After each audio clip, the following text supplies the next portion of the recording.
കോഴിക്കോട് നാദാപുരത്ത് സഹോദരങ്ങൾക്ക് വെട്ടേറ്റു. വാടക സ്റ്റോർ ഉടമകളായ ഊരം വീട്ടിൽ നാസർ, സലീം എന്നിവർക്കാണ് വെട്ടേറ്റത്. അയൽവാസിയായ ചെറുക്കുനി ബഷീറാണ് ഇരുവരെയും വെട്ടിയത്. ദൃശ്യ പുതിയടത്ത് വിവരങ്ങൾ നൽകാനായി ചേരുന്നുണ്ട്. ദൃശ്യ, എന്ത് കാരണത്തിന്റെ പേരിലായിരുന്നു ഇത്തരത്തിലൊരു ആക്രമണം? പ്രതിക്കായുള്ള അന്വേഷണം എങ്ങനെ പുരോഗമിക്കുന്നു? അനീഷ, ഇന്ന് രാത്രി 8:30യോടെയായിരുന്നു സംഭവം. ഈ പ്രതിയായ ബഷീറിന്റെ വീട്ടിൽ വെച്ചാണ് ഈ ആക്രമണം നടക്കുന്നത്. സാമൂഹ്യ മാധ്യമം വഴി ബഷീർ നാസറിനും സലീമിനുമെതിരെ പോസ്റ്റ് ഇട്ടതിനെ ചൊല്ലിയുണ്ടായ തർക്കമാണ് ഈ ആക്രമണത്തിന് കാരണമായത്. ഇരുവരും ഈ ബഷീറിന്റെ വീട്ടിലെത്തി ഇത് ചോദ്യം ചെയ്യുകയായിരുന്നു. അതിനിടയിലാണ് ഈ ബഷീർ ഇവരെ വെട്ടുന്നത്.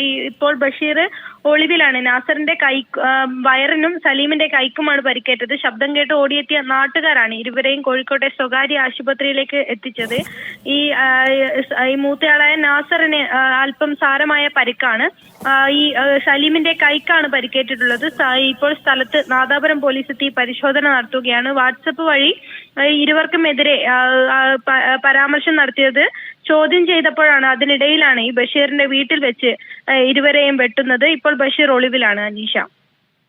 ശരി, ദൃശ്യ പുതിയടത്താണ് വിവരങ്ങൾ നൽകിയത്.